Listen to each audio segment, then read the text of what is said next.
안녕하세요. 여러분들 만나 뵙게 돼서 반갑습니다. 자, 저는 오철환이라고 합니다. 자, 오늘부터 시작을 해서 2015년도 관사 2차 시험 대비해서 관세법 및 관세환급특례법에 대해서 출제 및 해설을 하게 되는 오철환이라고 합니다. 자, 오늘 여러분들이 아마 2015년도 시험 대비를 해서 1회 모의고사를 아마 보셨을 겁니다. 아마 시험을 보시기 전에 이미 학원에서 공지한 대로 이 진도표를 아마 여러분이 보셨을 겁니다. 1주부터 시작을 해서 8주까지 해서 이 관세법 및 환급특례법과 관련된 그 진도를 여러분한테 나눠드렸는데 제1회 모의고사의 내용은 이 관세법의 총칙하고 납세 의무의 성립, 즉 과세물건 납세의무자 세율과 관련된 이러한 내용에서 출제를 했고요. 환급특례법에서는 관세 환급의 기초 이론과 관련된 문제에서 총 6개의 문제로 해서 50점짜리 한 문제, 10점짜리 5개 문제로 해서 출제를 했습니다. 여러분들이 잘 아시는 것처럼 1월달하고 2월달에 이 모의고사 출제 그 내용을 보면은요, 이 기본적인 그러한 문제가 되겠습니다. 기본적인 문제가 되고요. 3월 달에는 응용 문제, 그 다음 4월 달부터 시험 보기 전까지 6월 달까지는 이 출제 가능한 실전 문제를 이제 여러분들이 쭉 접하게 되는데요. 저는 항상 2차 강의라든가 2차 모의고사와 관련해서 항상 제가 강조하는 그러한 부분은 2차 시험에서 고득점을 올리려고 하면은 관세법의 기본기를 충분히 갖춰라 라는 얘기를 상당히 많이 합니다. 그 관세법의 기본기를 갖추면은 충분히 고득점을 올릴 수 있다라는 그 내용은 무슨 내용이 되냐면은 여러분들이 관세법을 1차 때 공부를 하실 때 그 내용이에요. 누구나 2차 공부를 할 때 한 번쯤은 전부 접했던 그러한 부분을 다른 수험생들보다 더 정확하게 쓰면은 충분히 합격할 수 있다라고 하는 그런 얘기를 굉장히 자주 합니다. 조금 전에 말씀드린 것처럼 지금 1월달, 2월달 기본 문제, 응용 문제, 실전 문제 이렇게 나누지만 이 응용 문제라든가 실전 문제도 굉장히 중요하지만 여러분들이 1월달, 2월달에 8번 보는 모의고사가 거의 2차 공부를 할 때 거의 핵심적인 그러한 내용이다.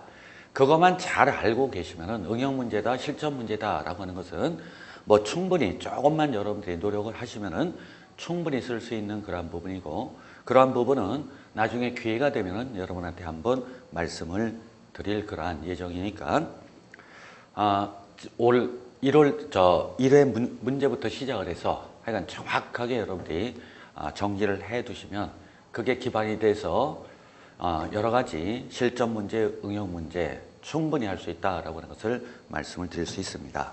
자, 그러면 1회 모의고사 문제를 한번 보면 1번 문제 50점짜리는 과세의 4대 요건 중 하나인 납세 의무자에 대하여 기술하시오 라고 하는 문제고요. 두 번째 문제는 수입 물품에 적용하는 관세율의 종류에 대해서 설명을 하시오. 세 번째, 간이세율 적용제도에 대해서 설명을 하시오. 네 번째, 관세법에 규정된 관세법 적용의 원칙에 대하여 설명을 하시오. 다섯 번째, 과세 물건의 확정 및 적용 법령 시기에 대하여 설명하시오. 이 5개 문제는 관세법에서 출제된 그러한 문제이고요. 6번째 문제는 관세환급특례법상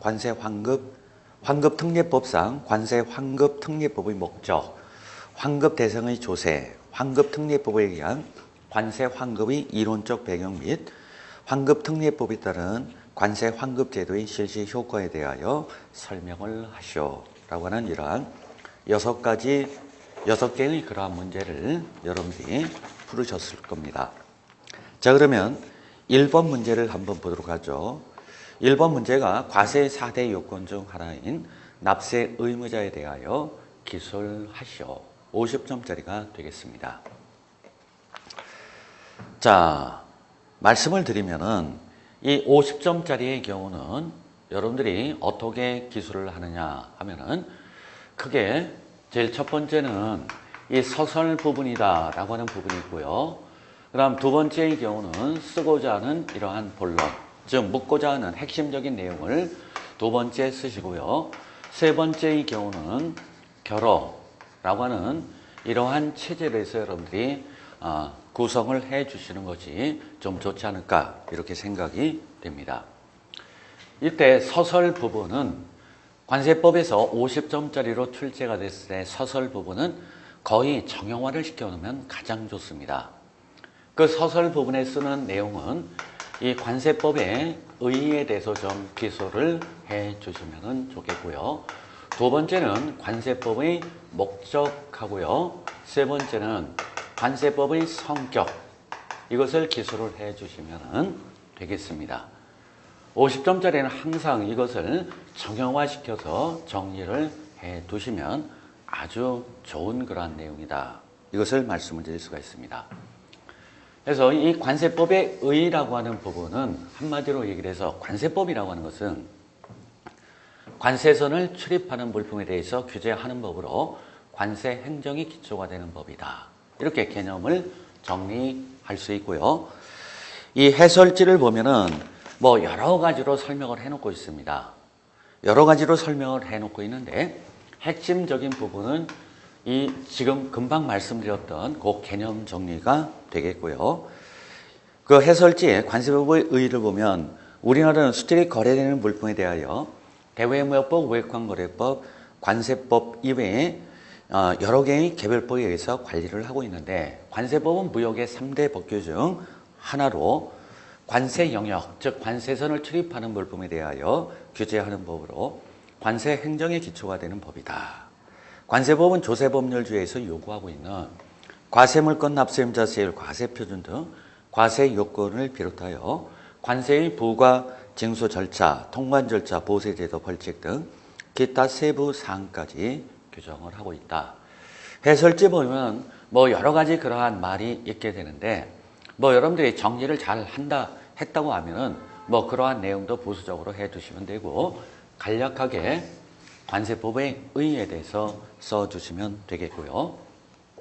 두 번째는 관세법의 목적. 이것은 관세법 1조에 규정이 되어 있죠. 요거 정도는 여러분들이 암기를 하셔야 될 부분이에요. 자, 관세법 1조에 뭐라고 규정되어 있냐? 관세법은 관세 부과 징수 및 수출입 물품의 통관을 적정하게 하고 관세 수입을 확보함으로써 국민경제 발전에 이바지 함을 목적으로 한다. 1차 때 여러분들이 아마 정리를 하셨고 이것은 머릿속에 놓으셔야 될 그러한 부분이에요. 요거는 분명히 암기를 해 두셔야 되겠고 이 관세법의 의의는 조금 전에 해설지에 본 것처럼 이것들은 여러분들이 이해를 좀 하셔야 그러한 말을 쓸 수 있다. 이렇게 말씀을 드릴 수 있고요. 세 번째는 관세법의 성격이라고 하는 것이 있어요. 관세법 성격은 뭐 여러 가지가 있는데 해설지를 보면은 크게 5가지로 해놨습니다. 5가지에서 제일 첫 번째는 조세법적인 성격이 있다. 그 조세법적인 성격이 뭐냐? 이 관세법에는 관세의 부과 징수와 관련된 내용이 규정이 되어 있기 때문에 조세법적인 성격이 있다라고 해설지에는 조세법적인 성격 하면서 그거에 대해 설명을 해놓고 있는데 실상 여러분들이 기술을 하실 때에는 뭐 조세법적인 성격이 있다 하면서 밑에 있는 그 해설은 아마 거의 쓰기 힘들 그런 부분이고 쓴다고 하더라도 시간이 많이 걸려요.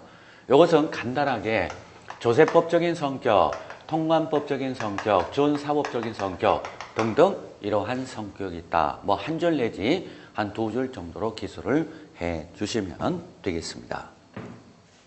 자, 그 다음에 두 번째 본론인 부분인 묻고자 하는 핵심적인 내용이 관세법에 규정이 되어 있는 납세 의임자에 대해서 설명을 하라 라고 하는 부분이 두 번째 묻고자 하는 그 핵심적인 내용이라는 얘기가 되는 거예요.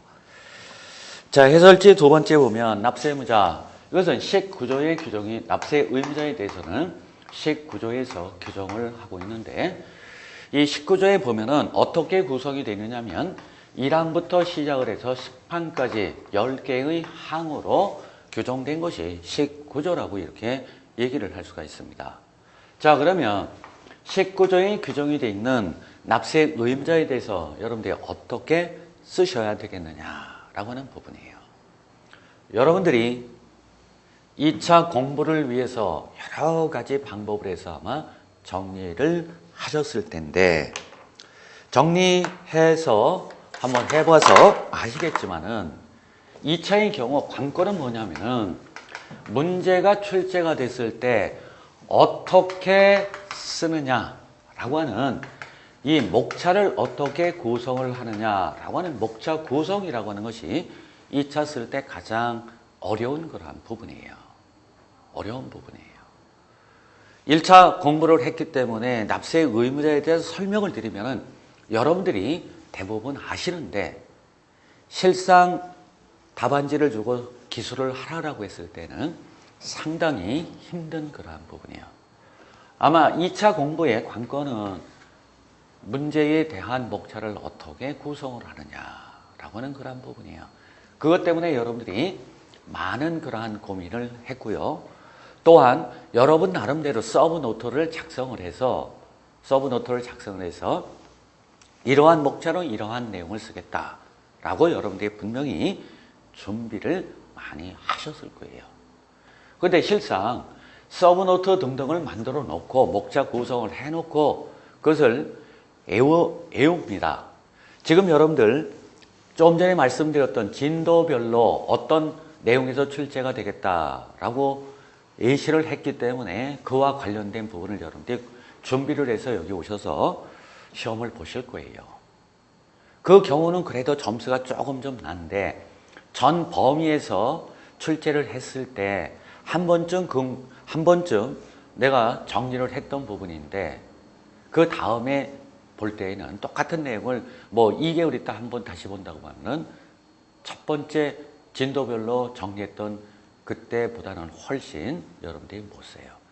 우리 머리는 한계가 있기 때문에 한 번 정리를 했던 것을 계속해서 끝까지 시험 보는 날까지 기억을 하면 상당히 좋겠지만 그렇지 못하다라는 그런 내용이 되는 겁니다. 자, 그래서 제가 여러분한테 방법론을 제시를 지금부터 하겠습니다. 방법을 제시를 하게 되는데요. 어떻게 여러분들이 정리를 해야 하느냐라고 하면은 제가 1차 때 그런 얘기를 굉장히 많이 했어요. 1차 관세법 공부는 2차를 위해서 한다 라고 말씀을 드렸고 1차 때 제가 60여 개의 그러한 암기 공식을 여러분한테 제시를 해드렸고 이 암기 공식을 알게 되면은 2차 때 굉장히 요긴하게 써먹는다 이런 얘기를 많이 말씀을 드렸어요. 자, 납세 의무자에 대해서 어떠한 방법으로 정리를 하느냐 하면은 이것을 목차 암기 공식이라고 얘기를 하는데 이렇게 정리를 하시면 돼요. 자, 납세 의무자는 원칙적 특별 납세 의무자가 경합할 때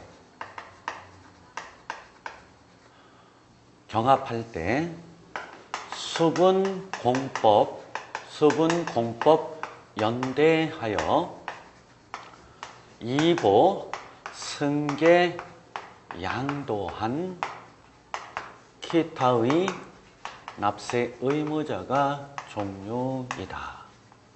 이렇게 암기를 하시라고 얘기를 했습니다.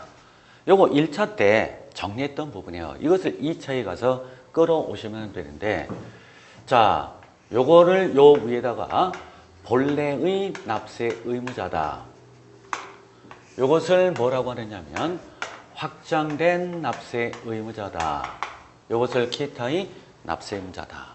이렇게 하시고 이것을 이렇게 외워놓으시고 목차 구성을 어떻게 하느냐 라고 하면 제일 첫 번째 납세 의무자와 관련된 이 부분이 나왔으니까 이 납세 의무자와 관련된 개요 부분은 항상 개요 부분, 의 부분, 뭐 개념 정리라고 해서 개요 부분을 항상 쓰셔야 되고 두 번째는 본래의 납세 의무자, 확장된 납세 의무자, 기타의 납세 의무자 이렇게 구분을 하세요.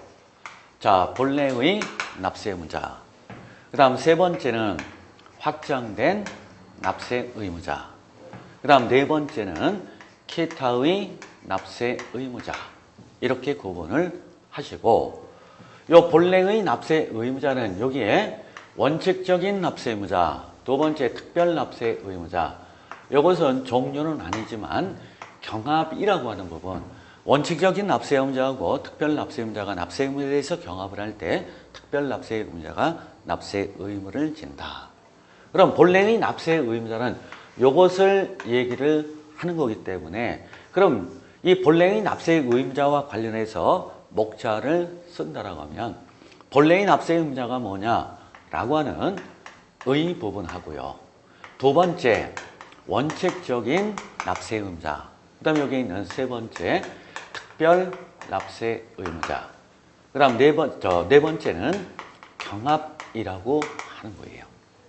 요걸 쓰시고, 그 다음에 확장된 납세 의무자와 관련된 이 부분을 보시면 요거는 요거를 꾸며주는 거고요. 즉 연대 납세 의무자, 2차 납세 의무자, 보증자, 납세 의무의 승계, 양도 담보권자의 물적 납세 의무를 얘기를 하는 것이죠. 그럼 확장된 납세 의무자에 대한 목차는 제일 첫 번째 확장된 납세 의무자가 뭐냐라고 하는 개념 정리하고요. 두 번째 연대 납세 의무자예요. 연대 납세 의무자인데 요 연대 납세 의무자에는 종류가 있어요. 그 종류가 여기 있는 1번, 2번, 3번, 4번이다 라고 하는 거예요. 1번, 2번, 3번, 4번에서 수입 신고인의 연대 납세 의무, 분할납부 승인을 받은 법인이 합병, 분할 합병된 경우 새로운 법인, 존속법인의 연대 납세 의무라고 하는 요것을 꾸며주는 것들이에요. 요 수분 공법이라는 얘기는 연대 납세 의무자의 종류라는 얘기가 되죠. 다음에는 세 번째 보시면은 여기 있는 제2차 납세 의무자, 네 번째 보증인, 그 다음에 다섯 번째는 납세 의무의 승계라고 하는 부분, 여섯 번째는 양도 담보 재산으로부터 체납세 징수라고 하는 그런 부분이 되겠고요. 자, 그러면 확장된 납세 의무자까지 뭐를 쓰겠다라고 하는 것이 설정이 됐고요. 그 다음 기타의 납세 의무자라고 하는 그러한 내용이 되겠습니다. 자, 그러면은 다시 한번 요 내용을 가지고 한번 보신다고 하면은, 자, 앞으로도 납세 의무자와 관련된 부분은 충분히 거론될 수 있는 부분이고, 그 중에서 과거에 한 두 번 정도 출제된 그 내용이 되겠지만, 관세법상 확장된 납세 의무가 확장된 그 경우에 대해서 설명을 하라라고 하는 부분에서 이 납세 의무자에 대해서 여러분들이 완벽하게 이러한 목차로 내용을 정리를 하신다면 이와 관련된 그러한 내용, 즉 정리해놨던 부분 중에서 10점짜리로 충분히 거론될 수 있는 그러한 부분이 돼요. 이제 그런 부분은 여러분들이 아직까지 처음이라 그 의도를 잘 모르시겠지만은 계속해서 진행을 하다 보면은요, 어떠한 의도다라고 하는 것을 여러분들이 파악을 하시게 될 거고, 나중에 2차 기본 강의를 할 때 이러한 내용에 대해서 충분히 설명을 드릴 그러한 내용이 되겠습니다. 자, 납세 의무자에 대해서 앞으로 쓴다라고 하면은 납세 의무자에 관련된 목차 정리는 원칙적 특별 납세 의무자가 경합을 할 때 수분 공법 연대하여 2보 승계 양보한 기타의 납세 의무자가 종류이다. 지금 말씀드린 대로 그 내용을 가지고 목차를 쭉 정리를 하시면 돼요. 자, 안 보고 하신다고 하면 납세 의무자가 뭐냐? 개요 부분이 있겠고요. 두 번째는 본래의 납세 의무자라고 하는 것이 있죠.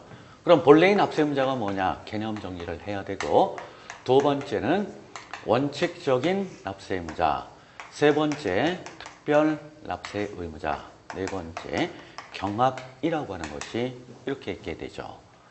세 번째는 이제 개요 쓰고 본래의 납세 의무자, 확장된 납세 의무자. 첫 번째 확장된 납세 의무자가 뭐냐? 개념 정리를 해야 되고요. 두 번째의 경우는 연대 납세 의무자예요. 연대 납세 의무자의 종류는 네 가지가 있다. 이것도 이제 여러분들이 기술을 하셔야 되겠고, 그 다음에는 연대하여 이보 양보안 할 때 제2차 납세 의무자, 네 번째 보증인, 다섯 번째 납세 의무의 승계, 여섯 번째는 양도담보권자의 물적 납세 의무라고 하는 거고, 네 번째는 기타의 납세 의무자다. 이렇게 하시는 거예요. 자, 이렇게 하신다고 하면은 일단은 납세 의무자에 대해서 여러분들이 앞으로 계속 정리를 할 때 이 내용을 가지고 정리를 하신다고 하면 지금 시험을 보든 2개월 후에 시험을 보든 6개월 후에 시험을 보든 간에 납세 의무자와 관련된 목차 정리는 아주 완벽하게 하시는 거고, 공부를 하실 때 2차 공부를 하실 때 제일 먼저가 목차를 어떻게 구성을 하느냐, 이러한 방식으로 하신다고 하면은 오락가락하지 않고 정확하게 여러분들이 기술을 할 수 있는 그러한 부분이 되겠습니다. 자, 그러면 여러분들이 갖고 계시는 해설지 그 4페이지가 되나요? 아마 그 번호가 틀릴는지 모르는데 제일 뒤에 보면 1번 문제 제일 뒤에 보면은 정리 방법이라고 하는 거 써놨어요. 정리 방법에서 1번 보면 서설 부분에 있는 관세 부분의 목적 및 성격은 아까 말씀드린 대로 50점짜리 문제가 튀었을 때 반드시 기술해야 하는 내용으로 여러분들이 암기 이해를 하셔야 됩니다. 두 번째, 본 문제의 핵심 내용인 납세 의무자에 대하여 기술을 해야 하는데, 납세 의무자에 대하여 쓰려면 제일 먼저 어떤 목차로 기술을 해야 할 것인가가 해결되면 될 것이다. 아까 말씀드린 대로 1차 강의 시에 얘기했던 납세 의무자에 대한 암기 공식을 이용하면 목차는 해결을 할 수 있을 것이다. 그래서 원칙적 특별 납세 의무자가 경합을 할 때 수분 공법 연대하여 이보 승계 양보한 기타의 납세 의무자가 종류이다. 위 암기 공식을 이용을 하면은 지금 말씀드렸던 이러한 내용으로 일단 하나도 빠지지 않고 목차 구성이 됐습니다. 자, 그 밑에 일단 암기 공식을 이용하여 납세 의무자에 대하여 쓸 목차를 정리를 하였다. 그 다음은 목차에 대한 내용을 기술해야 한다. 목차에 대한 내용을 정확하게 쓰려면 암기할 것은 암기하고 이해할 것은 이해를 해야 쓸 수 있다. 이에 대한 가장 좋은 방법은 법령집을 많이 보면은 된다. 지금 이제 일단은 뭐가 되느냐면 주어진 문제에 대해서 어떻게 쓸 거냐라고 하는 목차 구성이 일단 됐습니다. 목차 구성이 됐다고 하면 그 다음에 해야 될 부분이 이 각각의 목차에 따르는 내용이 이제 중요한 부분이죠.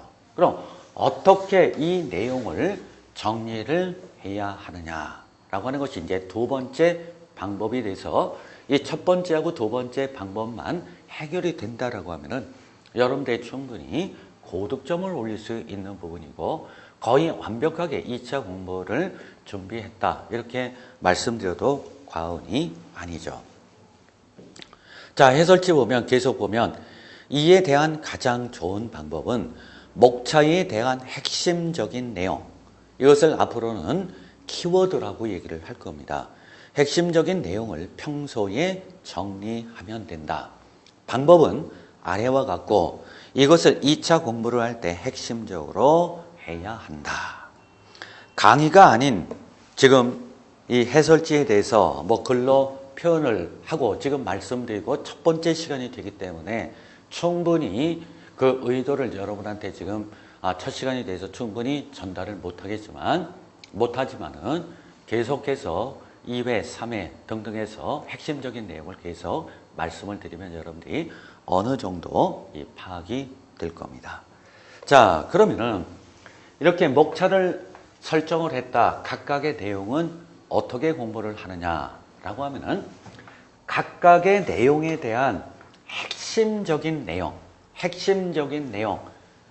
즉 두세 줄이 있다고 하더라도 핵심적인 단어 두세 개 정도를 뽑아가지고 미리부터 여러분들이 정리를 하신다고 하면 그 내용을 전부 뭐를 할 수가 있느냐면 만들 수 있는 그러한 부분이에요. 그 예를 들어보면은요, 일단 납세의 의무자에 대한 요 개요다. 자, 납세의 의무자가 뭐냐라고 하는 정도는 여러분들이 알고 계셔야 되죠. 납세의 의무자는 관세를 납부하여야 할 법률상의 부담자를 납세 의무자라고 얘기를 한다. 그게 핵심적인 그러한 내용이고 부수적으로 여러 가지 이 내용을 여기에 덮을 수 있는 부분이에요. 그 부분은 앞에 있는 해설지에 있으니까 여러분 나름대로 한번 곰곰이 한번 생각을 해보시고 계속해서 그러한 방법을 제가 제시를 해드리도록 하겠습니다. 자, 본래의 납세 의무자의 부분이 있고요. 원칙적인 납세 의무자, 특별 납세 의무자라고 하는데 여기에 특별 납세 의무자와 관련된 부분은 여러분들이 1차 때 공부하신 것처럼 예외적인 과세 물건의 확정 시기에 해당이 되는 경우 관세를 부담하는 자를 특별 납세 의무자라고 얘기를 합니다. 그래서 여기에 많은 그러한 내용이 있다. 실제 이 내용 전체 목차 정리하는 것도 중요하지만 실제적으로 이 각각의 내용에 들어가서 여러분들이 꼭 암기를 해가지고 써야 될 그러한 부분들이 굉장히 많이 있어요. 그래서 이러한 부분도 특별 납세 의무자와 관련해서도 1차 때 암기 공식을 전부 만들어 드렸던 부분이에요. 선보세 도매금으로 우선 및 멸시를 당하기 전에 수입된 차량을 타고 종합적으로 즉시 선보자라고 하는 그 과세 물건의 확정 시기, 적용 법령 시기, 과세 환율 적용 시기, 납세 의무자 이용할 수 있는 그런 암기 공식이 되겠죠. 자, 해서 이 목차가 정리가 되면은 요 핵심적인 내용에 대해서 어떻게 하느냐. 지금 오늘 말씀은 드리지는 않지만은 제가 말씀드린 대로 여러분 나름대로의 해설지를 보고 이 원칙적인 납세 의무자와 관련해서 여러분 나름대로 핵심적인 키워드를 뽑아서 한번 나름대로 정리를 해보시라는 얘기가 됩니다.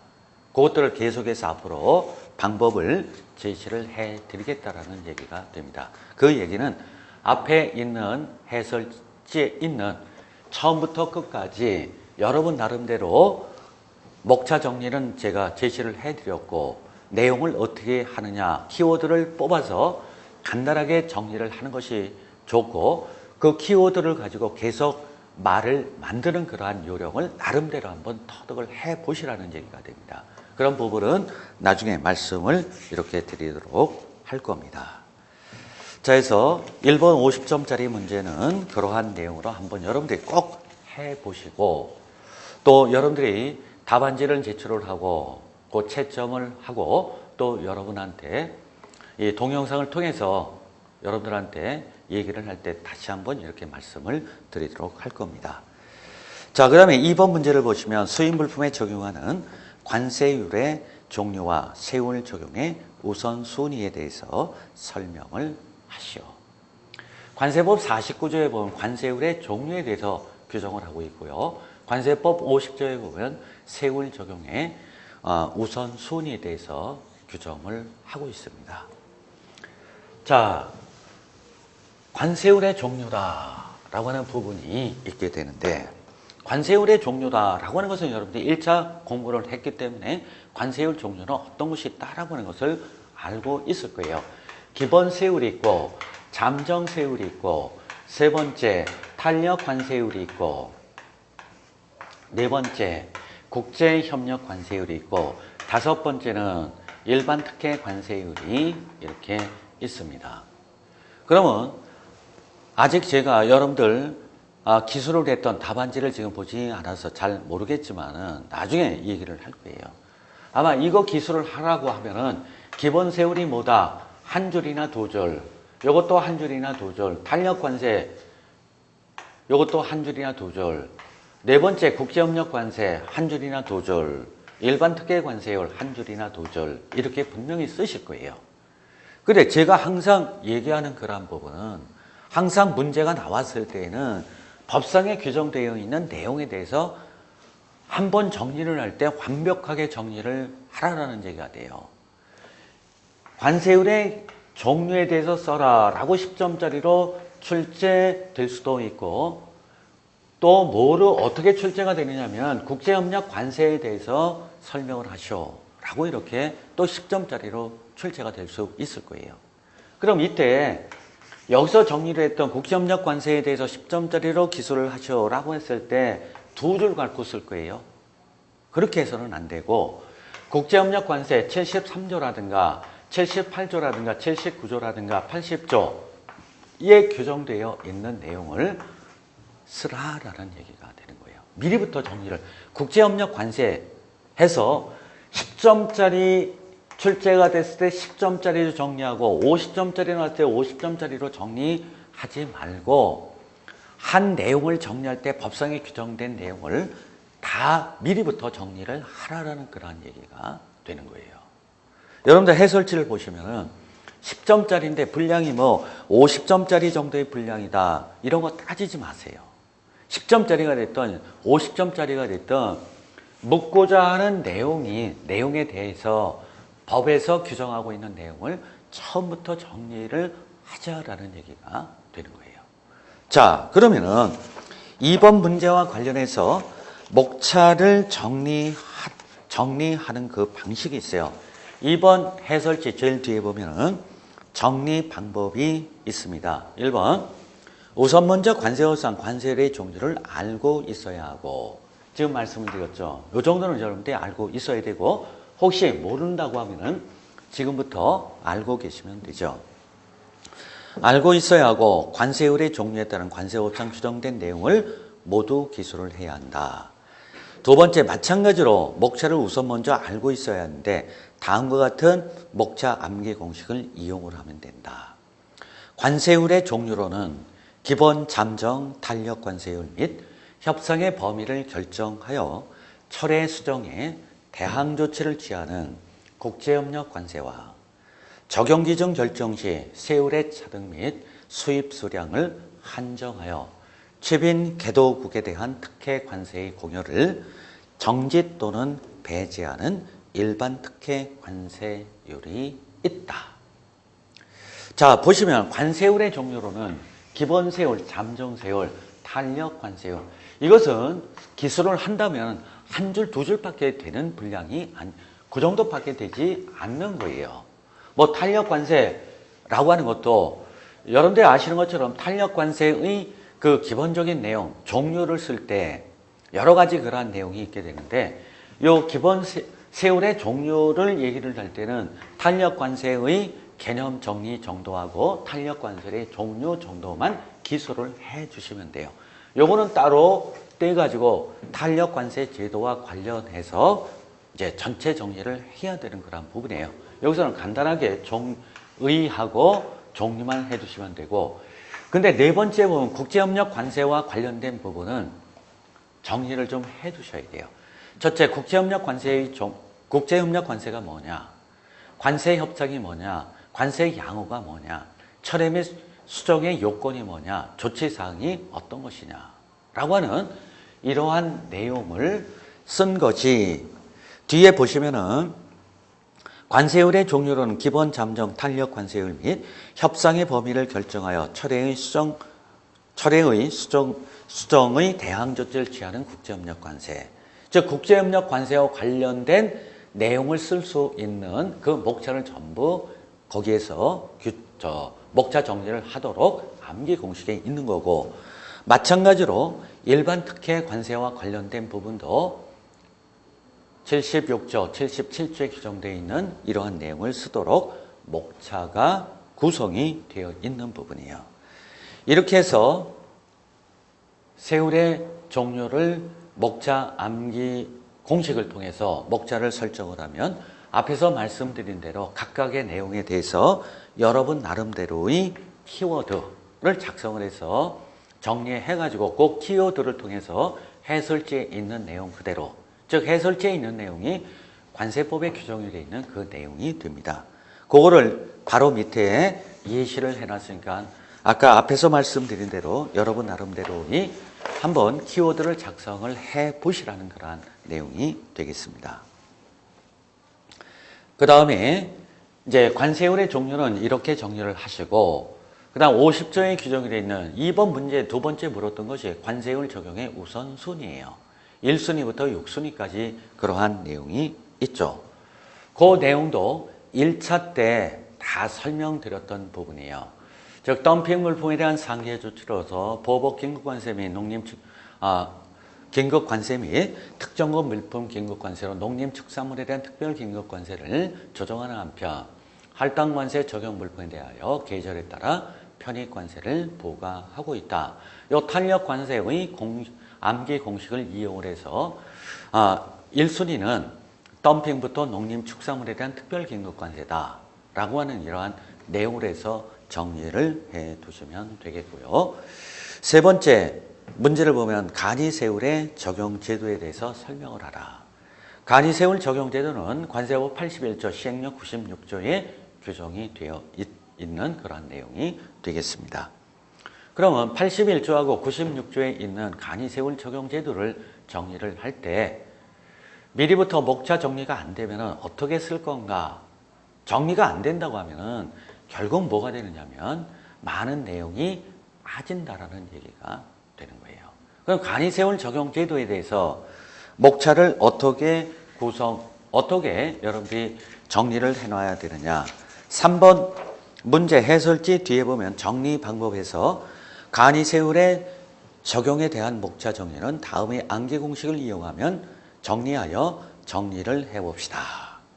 간이세율은 적용 대상 및 적용 배제 대상 물품의 과세 가격을 대통령령으로 단일 세율을 정했다. 이렇게 하시면 돼요. 자, 한번 쓸게요. 간이세율 적용 제도는 적용 대상 및 배제 대상 물품의 과세 가격을 대통령령으로 단일 세율을 정했다. 그럼 이거예요. 자, 묻는 것이 간이세율 적용제도와 관련해서 묻는 거 아니에요. 그럼 간이세율 적용제도가 뭐냐? 개념 정리, 개념, 의 하고, 두 번째는 간이세율의 적용 대상이 어떤 것이냐. 세 번째, 간이세율 적용 배제 대상 물품에 대해서 세 번째로 쓰셔야 되고, 네 번째는 간이세율 적용 대상 물품에 대한 과세 가격 결정은 어떻게 하느냐라고 하는 것이고, 다섯 번째는 간이세율의 결정은 대통령령으로 정한다라고 하는 것이고요. 여섯 번째는 단일세율의 적용이라고 하는 부분. 자, 이것은 81조 간이세율 적용제도 시행령 96조에 있는 모든 내용이 하나도 빠지지 않고 채점하기 쉽게 목차 이렇게 선정을 해서 하는 거예요. 자, 이거 갖다 그대로 놔두면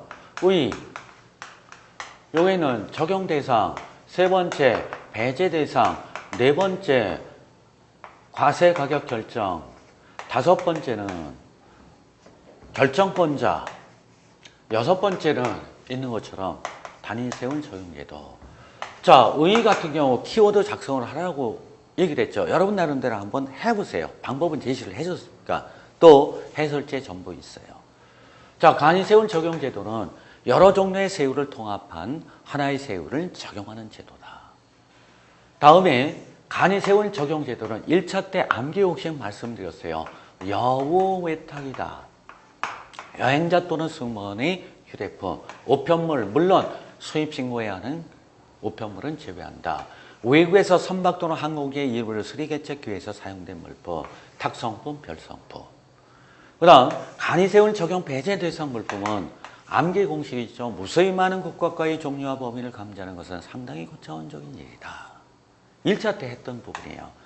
과세가격 결정에서 여우탁은 실제 거래 가격을 과세가격으로 하고 외국에서 선박 항공의 일부 수리개척기에서 사용된 그러한 물품에 대해서는 지급 외화 가격이다.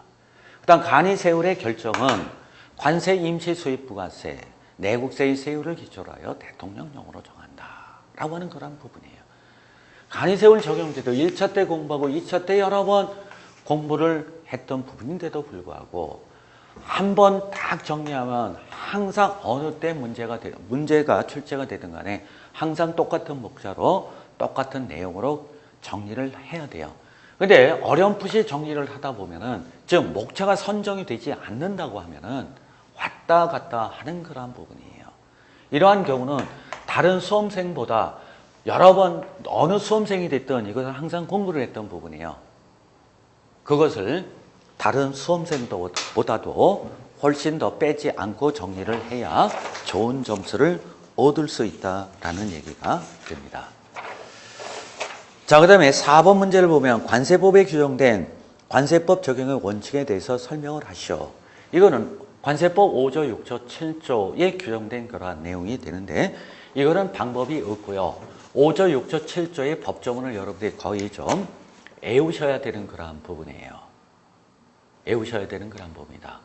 모든 그러한 내용이 이러한 방법은 뭐 대부분 있게 되지만 그렇지 않는 법은 여러분 나름대로 법령집을 보고 정리를 해야 된다라고 하는 그러한 하나의 이해가 됩니다. 이건 뭐 부연 설명할 것도 없고 5조, 6조, 7조에 있는 내용을 여러분들이 꼭 머릿속에 넣으셔서 하나하나 기술을 해 주시면 되겠고요. 5번째 문제를 보면 과세 물건의 확정 및 적용 법령 시기에 대해서 설명을 하라. 자, 과세 물건의 확정이 뭐고 적용 법령 시기가 뭐냐라고 하는 그런 부분이에요. 뭐 1차 때 공부 잘 하셔서 잘 아시는 그런 내용이 되겠지만요. 과세 물건의 확정이라고 하는 것은 과세의 4대 요건 중에 하나인 과세 물건에서 파생된 그러한 내용이 됩니다. 이럴 때 과세 물건이 뭐냐? 그 다음 과세 물건의 수입 물품의 범위가 뭐냐? 묻고자 하는 핵심적인 과세 물건의 확정식에 대해서 기술을 해 주셔야 되겠죠. 이러한 것들은 이해를 하셔야 돼요. 과세 물건의 확정식이라고 하는 것은 과세 물건인 수입 물품이 수출국에서 선적 지적을 해서 우리나라에 도착을 해서 하역을 하고 보세구역 장치하고 수입 통관 절차를 거치는 기간 동안에 수량 성질이 변화하는데 어느 시점에 수량 성질을 가지고 관세를 부과하느냐, 이를 과세 물건의 확정식이라고 하는 것이죠. 이 과세 물건의 확정식은 그 물품이 우리나라에 어떻게 수입이 되느냐, 수입되는 방법에 따라 과세 물건의 확정 시기는 틀려지죠. 그 수입되는 방법이 여러분들 잘 아시는 원칙적인 시기, 즉 원칙적인 시기라는 얘기는 수입신고에 의해서 수입되는 경우를 얘기하고, 예외적인 시기라고 하는 것은 무신고 물품이에요. 즉 수입신고에 의하지 않고 수입이 되는 이러한 경우를 얘기를 하는 것이죠. 적용 법령도 과세 물건의 확정 시기의 개념을 정리하면 적용 법령 시기라고 하는 것도 같은 그러한 내용이 되겠습니다. 자, 그 문제 제일 뒤에, 해설지 제일 뒤에 보면 정리 방법이 있죠. 1번 과세 물건의 확정 시기는 과세 물건을 정리하면 자연적으로 나오는 내용이고, 과세 물건의 확정 시기에 대한 개념을 정리하면 적용 법령 시기 및 과세 환율 적용 시기는 정리하기가 쉽다. 과세 물건에 대하여는 다음과 같은 암기 공식을 정리하면 된다. 즉 과세 물건 및 확정 시기가 수입되는 방법에 따라 확정이 된다. 이렇게 해서 암기 공식을 이용을 하고 핵심 요약 내용을 해설지에 있는 그 내용대로 한번 보시고 여러분 나름대로 한번 직접 해보시라는 얘기가 돼요. 자, 이렇게 하시면 되겠고요. 그 다음에 마지막 문제 6번째, 환급특례법상 목적이라든가 환급대상 조세, 관세 환급의 이론적 배경, 관세 환급 제도의 실시 효과에 대해서 설명을 하라 라는 그런 문제가 됩니다. 자, 환급특례법의 내용도 여러분들 시험에 한 문제는 반드시 출제가 되는 그러한 부분이에요. 여러분들이 환급특례법을 얼만큼 잘 정리를 하셨는지는 잘 모르겠지만은 이 환급특례법의 그 범위는 그렇게 넓지는 않습니다. 넘지 않기 때문에 한 문제 출제된다고 해서 포기하시면 안 되고 좀 여러분들이 공부하셔야 될 그 내용이 되겠고요. 이 6번째 문제는 뭐 따로 설명드릴 그러한 내용은 아니고요. 해설지에 있는 이 내용을 좀 많이 봐두시면 좋을 겁니다. 뭐 기초적인 그러한 개념이 됩니다. 이 내용은 제가 따로 설명드리지 않고 계속해서 환급특례법 나올 때 전체 정리를 하면서 이 부분을 언급을 해 드릴 테니까 많이 읽어보시면 되는 그러한 내용이 되겠습니다. 자, 이렇게 해서 1회 모의고사 강평을 말씀을 드렸는데 아마 여러분들이 제가 말씀드렸던 그 의도를 얼만큼 충분히 들으셨는지는 모르겠지만은 첫 번째 시간에 대해서 충분히 그 의도를 제가 충분한 전달을 하지는 못할 것으로 이렇게 생각이 됩니다. 계속해서 2회, 3회 때 계속해서 말씀드리면은 여러분들이 어떠한 의도다라고 하는 것을 아시고 오늘 첫 번째 시간에 여러분한테 말씀드렸던 가장 핵심적인 내용은 각각의 문제에 대한 목차 정리가 중요하다 해서 오늘 핵심은 목차 암기는 이런 식으로 하는 것이다 라고 하는 것을 오늘 중점적으로 말씀을 드렸고 2회나 3회의 경우에는 목차 암기에 따르는 그 내용을 효과적으로 어떻게 정리를 하느냐 그거에 대해서 2회, 3회 때 중점적으로 해설을 해드리도록 하겠습니다. 자, 1회 강평은 여기서 마치고요.